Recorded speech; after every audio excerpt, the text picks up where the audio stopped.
دنیا میں اللہ تعالیٰ نے انسان کی فلاح و بہبود اور رہنمائی کے لیے مختلف وقتوں میں مختلف پیغام مبعوث فرمائے۔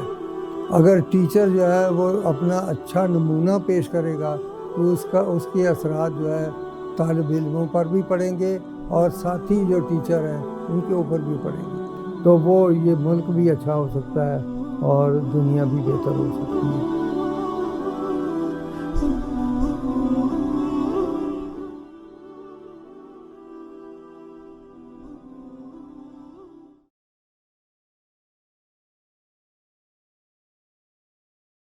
بسم اللہ الرحمن الرحیم۔ دنیا میں اللہ تعالیٰ نے انسان کی فلاح و بہبود اور رہنمائی کے لیے مختلف وقتوں میں مختلف پیغام مبعوث فرمائے۔ ان کے جو بھی کام ان کے ذمے تھا وہ رہنمائی تھا، لیکن رسول اللہ صلی اللہ علیہ وسلم واحد پیغمبر ہیں جو معلم بنا کر بھیجے گئے، اور ان کو یہ فخر تھا کہ مجھے معلم بنایا۔ باقی رہا یہ بات کہ یہ دن منانے کی، ہم دن کیا، ہمارے لیے تو روز کا دن جو ہے وہ اسی لیے ہے کہ ہم تعلیم حاصل کریں اور تعلیم دیں، پیدائش سے لے کر مرنے تک علم حاصل کریں، یہ ہمارے لیے۔ پھر یہاں تک ہے کہ اگر آپ کو دور دراز سفر بھی کرنا پڑے، بعض کہتے ہیں پتہ نہیں وہ ہو سکتا ہے وہ حدیث ضعیف ہے یا کیونکہ اس کا کوئی سند تو نہیں ہے کہ چائنا بھی جانا پڑے، چین بھی جانا پڑے، مقصد یہ ہے کہ دور دراز بھی سفر کرنا پڑے تو علوم حاصل کرنا پڑے، علوم حاصل کریں۔ کون سا علم حاصل کریں؟ وہ علم جو انسانیت کو فائدہ پہنچاتا ہے۔ اگر آپ کہیں ایٹم بم بنانا مفید ہے، اگر پاکستان کے پاس ایٹم بم نہ ہوتا تو یہ ہم اپنا دفاع جو ہے مکمل نہیں کر سکتے تھے۔ آج ہماری طرف کوئی میلی آنکھ سے نہیں دیکھ سکتا، اس لیے کہ خوف یہ ہے کہ ان کے پاس ایٹم بم ہے اور یہ دفاع ہے۔ تو ویسے بھی اللہ نے یہ کہا مسلمان کے لیے کہ اپنے گھوڑوں کو تیار رکھیں تاکہ دشمن پر اس کا خوف اور رعب طاری رہے۔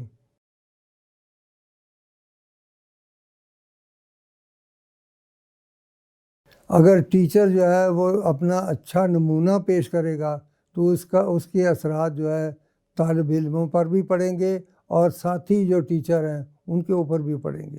اگر وہ ماڈل صحیح نہیں ہے، بس یہ ٹیچر کے کلاس میں جو ٹیچر پڑھاتا ہے، اگر وہ آج کا دن دیانتداری سے، نیک نیتی سے اپنے فرائض کو سر انجام دیتا ہے اور دوسرے دن اپنے وقت پہ آتا ہے اور وقت پہ جاتا ہے اور سارا وقت جو ہے جس کی وہ تنخواہ اس کو ملتی بھی ہے، تنخواہ بھی ملتی ہے، اور ایسے بھی ہیں جو والنٹیئر ٹیچر ہیں وہ بھی اپنا وقت جو ہے لگاتے ہیں۔ ماڈل صحیح ہے تو اس کا اثر بھی صحیح ہے۔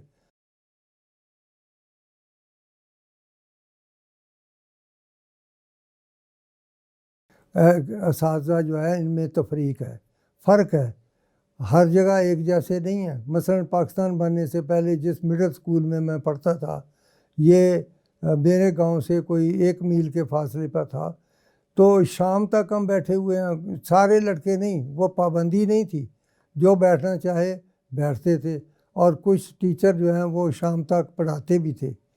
ہم ان کی خدمت بھی کرتے تھے۔ مثلا انہوں نے گرمیوں کے دن ہے، نہانا ہے تو کنویں سے پانی نکال کر دے دیتے، اور شام کو جب وہ چھٹی ہوتی، وہ چھٹی تو ہو جاتی تھی اپنے وقت پہ، لیکن وہ چھٹی کرتے تھے مغرب سے کچھ تھوڑی دیر پہلے۔ گھروں کو ٹیچر بھی جاتے، ہم بھی جاتے، سارے ٹیچر نہیں، چند ایک ہوتے تھے۔ مثلا میں نے دیکھا تھا ایڈ ماسٹر اور سیکنڈ ماسٹر، وہ وہاں اسی طرح کرتے تھے۔ اور پاکستان بننے کے بعد جو گورنمنٹ، یہ اب گورنمنٹ اسکول ہے، وہ غوثیہ اسلامیہ ہائی اسکول، یہ 333 چک گاہ بے، یہ پیر محل سے 3 میل کے فاصلے پہ ہے، اور پاکستان کا پہلا گاؤں ہے جہاں اب ڈگری کالج ہے۔ تو وہاں ٹیچر شام تک پڑھاتے تھے، اور انہوں نے خود 6 میل پر جانا تھا، میں نے بھی 3 میل کے فاصلے پہ جانا تھا، تو کچھ لڑکے ایسے تھے جو 3 میل سے 4 میل سے آتے تھے. وہ مجھے یاد ہے ایک دفعہ ایک بچے نے یہ بھی کہا کہ مار صاحب بس کریں، ہم نے یہ تو اندھیرا ہو رہا ہے. تو وہ کہتے کوئی بات نہیں، کوئی خطرہ نہیں ہے، لڑکوں کو تو ویسے ہی کوئی خطرہ نہیں ہوتا ہے، تو اپنے گھر کو پہنچ جاؤ گے.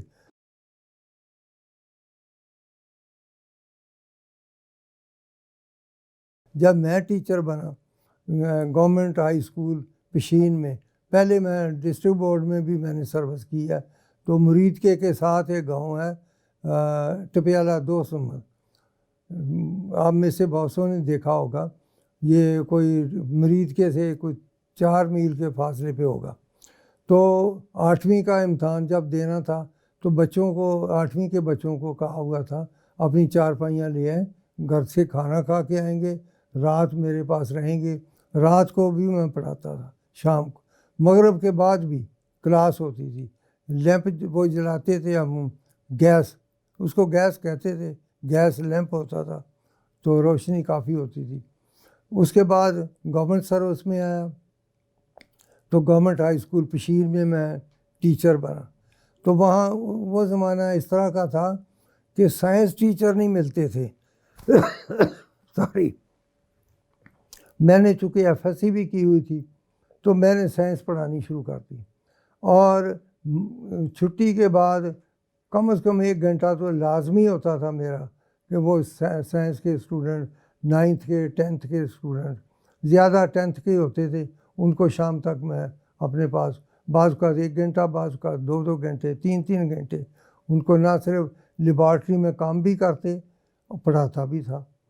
تو نتیجہ کیا، یہ میری عادت بن گئی تھی.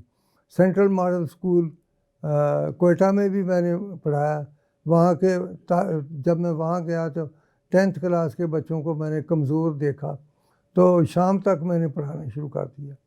گورنمنٹ اسکول ہے، تنخواہ تو سب کو برابر کی ملتی تھی، لیکن فزکس، کیمسٹری اور اس میں ہائیجین فزیالوجی کہتے تھے، یہ اور میتھمیٹکس، خاص طور پہ فزکس، کیمسٹری اور ہائیجین فزیالوجی، یہ میں نے ان بچوں کو شام تک، مغرب تک پڑھایا اور اس کے بعد چھٹی ہوتی تھی.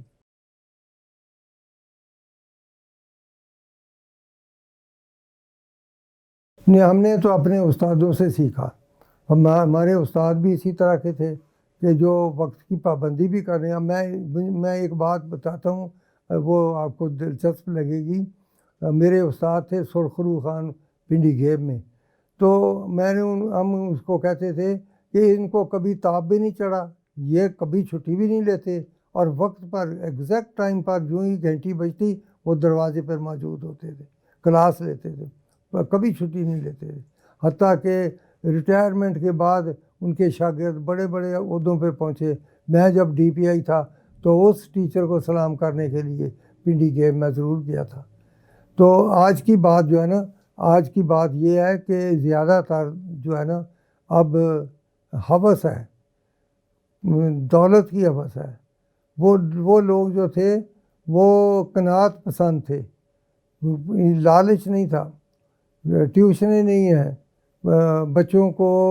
بچوں سے کوئی چیزیں نہیں مانگتے تھے.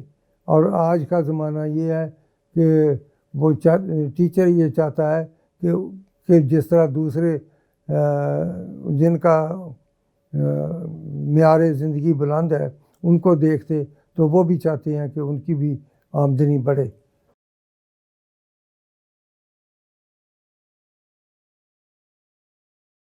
پیرنٹس جو ہے نا، میں نے جب تک میں ٹیچر رہا ہوں میں نے دیکھا ہے جو ٹیچر مخلص ہیں ان کا بہت احترام تھا، اور اساتذہ کرام سے والدین آ کر ملتے رہتے تھے، پوچھتے رہتے تھے.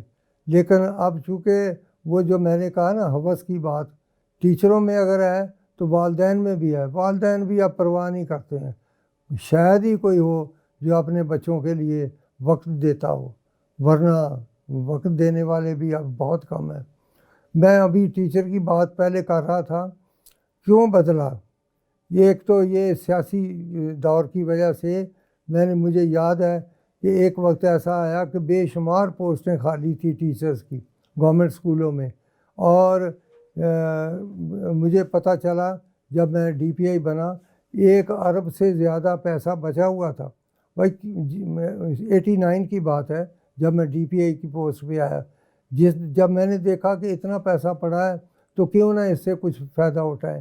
نیکسٹ ڈے یعنی جس دن میں نے چارج لیا 20 جون تھا، 21 جون کو میں نے 10 کروڑ روپیہ گورنمنٹ کو کہا مجھے دیں.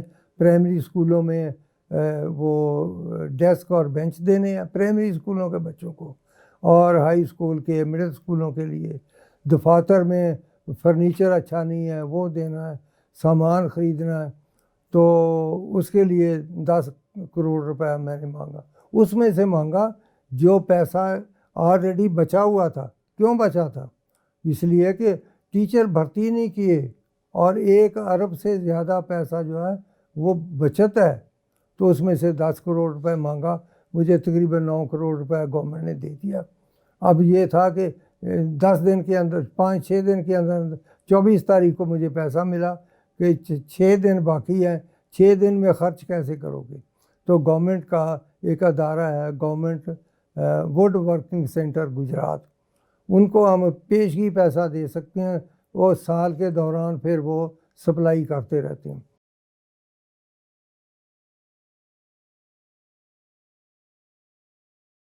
وہ ٹیچر جو بھرتی کی ہے نا وہ کرنی چاہیے تھی. خالی پوسٹیں کیوں؟ اس سے نقصان ہوا. مثلا پرائمری اسکول میں 5 ٹیچر کی ضرورت ہے، 5 کلاسیں ہیں، کم از کم 5 ٹیچر کی ضرورت ہے منیمم.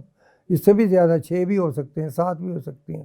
لیکن اگر 3 پوسٹیں خالی ہیں اور 2 آدمی کام کر رہے ہیں یا 3 آدمی کام کر رہے ہیں، آپ سادی سی بات ہے ایک ایسا جانور جو بوجھ اٹھا سکتا ہے 5 من، آپ 5 من تو اس پہ لاد دیں اور 1-2 من اور ڈال دیں اس کے اوپر 1 من، تو وہ 5 جو پہلے کا وزن اٹھا کر چلنا ہے وہ بھی نہیں اٹھا سکتا، وہیں بیٹھ جائے گا. تو اب 2 ٹیچر جو رہ گئے ہیں وہ 5 کلاسوں کو نہیں پڑھا سکتے. وہ آرام سے بیٹھے ہوں گے شاید، وہ پڑھا ہی نہیں سکتے ہیں. تو لہٰذا پرائمری اسکولوں کی تعلیم خاص طور پہ گورنمنٹ اسکولوں میں اگر یہ نیشنلائزیشن نہ ہوتی تو اس زمانے میں تو بہت آسان تھا. مثلا گورنمنٹ اسکول تو چند ایک تھے، جیسے ضلع فیصل آباد جب اس کو لائل پور کہتے تھے تو ٹوبا ٹیک سنگھ میں ایک گورنمنٹ ہائی اسکول تھا، ایک جڑا والا میں گورنمنٹ ہائی اسکول تھا. یہ شیخوپورہ ضلع میں 2 ہائی اسکول تھے، ایک گورنمنٹ ہائی اسکول شیخوپورے میں تھا، دوسرا شاہدرہ میں تھا. شاہدرہ جو ہے وہ یہ اس کے اندر تھا شیخوپورے میں، اس کا حصہ تھا. لیکن اور باقی اسکول جو تھے وہ ڈسٹرکٹ بورڈ کے تھے. اس میں کیا ہوتا تھا کہ جو ہی کو پوسٹ خالی ہوتی تھی وہاں کا کونسلر جو ہے وہ بھاگتا تھا کہ میرے علاقے کے اسکول میں پوسٹ خالی ہے مجھے ٹیچر دیں. تو وہ اگر ٹرین ٹیچر نہیں ملتا تھا تو ان ٹرین ٹیچر کو بھی بھرتی کر لیتے تھے، لیکن پوسٹیں خالی نہیں رہتی تھیں. اور آج کا زمانہ یہ ہے، آج بھی اگر دیکھیں ہزاروں پوسٹیں خالی ہیں. تو تعلیم جو ہے وہ نیچے کی طرف جا رہی ہے، بلندی کی طرف نہیں جا رہی. لوگ کہتے ہیں اپ گریڈ کر رہے ہیں، کوئی اپ گریڈ نہیں ہو رہا ہے. پیسہ ضرور خرچ کر رہے ہیں لیکن وہ اگر بلڈنگیں بناتے جائیں، سامان خریدتے جائیں، لیکن ٹیچر میرٹ پہ نہ بھرتی کریں. وہ زمانہ بھی تھا M P A M N A انہوں نے اپنے دور میں سیاسی دور میں انہوں نے بھرتی کروائے. اور کون کروائے؟ میرٹ پہ نہیں، جو بھی ان کے علاقے کا جو ان کے ووٹر تھے ان میں سے بھرتی کروائے.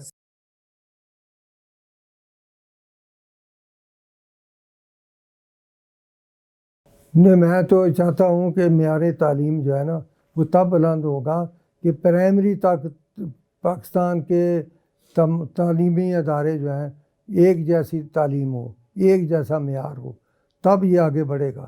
یہ نہیں ہو سکتا ہے کہ وہ ایک انگلش میڈیم اسکول ہے، ایک اردو میڈیم اسکول ہے، ایک عربی کے اسکول ہے. تو تعلیم وہ بچے عربی والے جو ہیں آپ نے دیکھا ہوگا کہ جو ایم اے کر لیتے ہیں وہ ایم اے کے برابر ڈگریاں ہیں عربی ان اسکولوں کی، ان مدرسوں کی. ان کا وفاق المدارس کے سے جو پاس کرتے ہیں بی اے کے برابر ہے، ایم اے کے برابر ہے. ٹھیک ہے وہ، لیکن وہ صرف عربی کی تعلیم ہے، اردو کی ہے، انگریزی ان کو نہیں آتی، تو یہ سمجھتے ہیں کہ وہ پیچھے رہ گیا، تو اس میں ایک سبجیکٹ یہ انٹروڈیوس کیا جا سکتا ہے۔ وہ بھی زمانہ تھا جب مڈل اسکول ہوتے تھے، وہ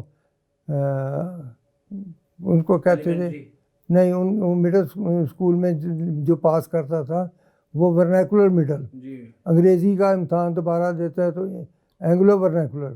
اسی طرح بی اے تک پڑھا ہی نہیں ہے کالج میں، فارسی پڑھی ہے اور لیکن منشی فاضل کر لیا۔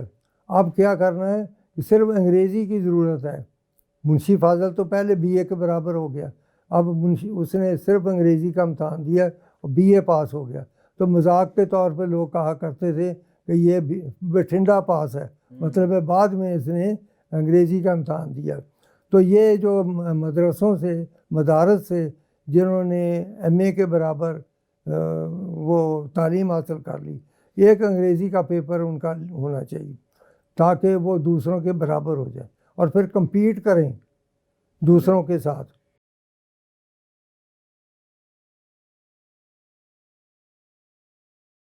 میں صرف سادہ سی بات کرتا ہوں پاکستان بننے سے پہلے کی۔ جو پہلا گورنمنٹ کالج لاہور کا پرنسپل ہے، اس نے کتاب لکھی انڈیجنس ایجوکیشن ان دی پنجاب، تو اس میں اس نے بتایا کہ مسلمان جو ہے وہ اپنے گھروں میں تعلیم دیتے بچوں کی، مدرسوں میں دیتے، اپنے مدرسے جو ہیں خانقاہوں میں تعلیم دیتے، ہندو جو ہے اپنے مندروں میں دیتے، اپنے وہ جن کو کہتے ہیں گوشالہ، وہ وہاں درس ہوتے، سکھ اپنے مندروں میں دیتے اور ان کی تعلیم بھی جاری رہتی، حتیٰ کہ پاکستان بننے سے، پنجاب مطلب سوئچ اوور کرنے سے پہلے، انگریزی آنے سے پہلے پنجاب میں تعلیم جو ہے وہ 80% سے زیادہ تھی، اور کیا سارے اپنے مذہب کی تعلیم دے رہے ہیں لیکن امن تھا۔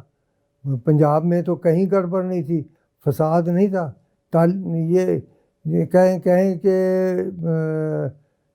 مذہبی یا دینی لحاظ سے ایک دوسرے کو کم تر نہیں سمجھتے تھے، ملتے رہتے تھے۔ ابھی چند دن کی بات ہے، وہ ایک دن منایا گیا ہے ہندوؤں کا، لوہڑی اس کا نام ہے، تو مجھے بھی یاد ہے 1942 میں میں بھی اس میں شرکت کی، میں نے ہندو بچے بھی میرے ساتھ تھے، سکھ بچے بھی تھے اور چمار بھی تھے اور مسلمان بھی تھے، تو ہم گھر وہ ایک طریقہ ہوتا تھا، گھر میں جا کر وہ مانگتے تھے کہ کوئی چیز دیں، کھانے کی چیز ہو یا جلانے کی چیز ہو، تو وہ بالن بھی مل جاتا جلانے کے لیے، تو ہم وہ جو کھانے کو گڑ مل جاتا تو اکٹھے بیٹھ جاتے، یہ سارے ہندو مسلمان سکھ عیسائی بچے اکٹھے وہ اس کے الاؤ کے گرد بیٹھتے، جلاتے تھے، وہ جو لکڑیاں وغیرہ اکٹھی کی تھیں وہ ایک جگہ بیٹھ کر جلاتے، کبھی بچے بھی آپس میں نہیں کبھی لڑے تھے، والدین بھی کبھی کوئی شکایت نہیں کرتے تھے، حالانکہ سارے اپنے اپنے مذہب کی تعلیم بھی دیتے تھے۔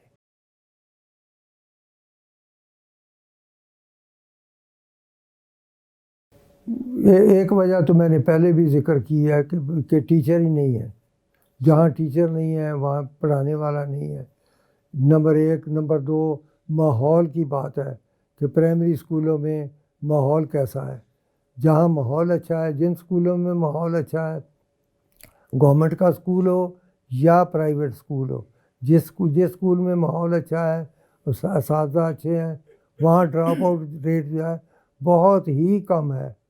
شاید بعض ایسے اسکول ہوں گے کہ پرائمری میں پہلی کلاس میں داخل ہوا بچہ، وہیں سے اس نے میٹرک تک تعلیم حاصل کی، لیکن گورنمنٹ اسکولوں میں کیوں ڈراپ آؤٹ ہوتا ہے؟ زیادہ گورنمنٹ اسکولوں میں ہو رہا ہے، اس کی وجہ میں نے 2 پہلے بتائی ہیں۔ پہلی تو یہ کہ وہ پوسٹیں خالی ہیں اور پڑھانے والے نہیں ہیں، ماحول ٹھیک نہیں ہے، ہارش ہے، اور جیسے کوئی زمانہ تھا گورنمنٹ نے تختیاں لگوائیں ٹیچرز کو ٹریننگ دی کہ پیار ہے مار نہیں، یعنی پیار سے پڑھانا ہے، مار کر نہیں۔ تو آج بھی آپ دیکھیں ٹیلی ویژن پہ، میں دیکھ رہا تھا، شاید وہ پشاور کا کوئی ایریا تھا، ایک دو بچوں کو استاد جو ہے سخت سزا دے رہے ہیں۔ میں نے بحیثیت ٹیچر کے، مجھے یاد ہے پہلے سال شاید میں نے سختی کی ہے، لیکن اس کے بعد کبھی سختی نہیں کی تھی، تعلیم کے لحاظ سے کبھی سختی نہیں کی، اور میرے بچے تو میرے ساتھ محبت کرتے تھے، میں ان سے کرتا تھا۔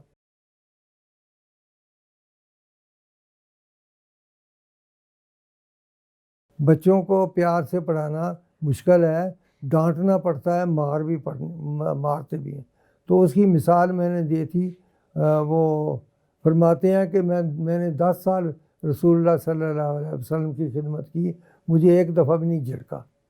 مارنا تو ایک طرف رہا، غلطیاں کی پیار سے سمجھا لیے، کبھی مارا نہیں۔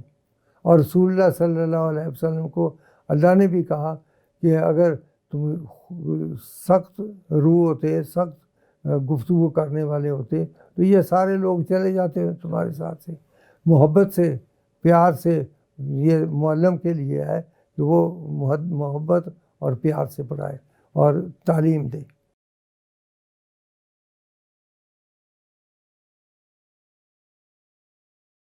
فرائض کی بات ہے، جو بھی فرض ہے طالب علم کے لیے ہے تعلیم حاصل کرنا، استاد کے لیے ہے تعلیم دینا، والدین کے لیے ہے کہ وہ اچھی تعلیم گھر میں بھی تربیت صحیح کریں، تو وہ یہ ملک بھی اچھا ہو سکتا ہے اور دنیا بھی بہتر ہو سکتی ہے۔